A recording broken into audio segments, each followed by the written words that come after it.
If your top-load washer is overflowing, here are the 3 most probable causes. The home's water pressure might be too low. The washer's water inlet valve requires a minimum of 20 pounds per square inch of pressure to fully shut off the water filling the tub. Given enough time, the water could begin to overflow. You should confirm you have sufficient water pressure elsewhere in the home to rule out this cause. If the water inlet valve is defective, it may be unable to shut off the water entering the tub.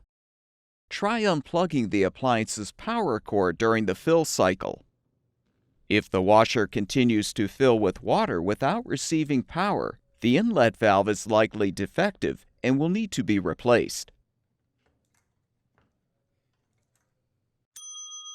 The washer's pressure switch is designed to shut off the power to the inlet valve when the proper water level is reached. A faulty switch may allow more water than is needed to fill the tub. Before you replace the pressure switch, confirm that the air pressure tube attached to the switch is clear of debris and is not leaking.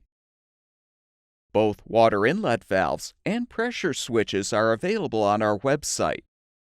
Be sure to enter the full model number of your appliance in our website search bar to find the specific replacement part that will fix your washer.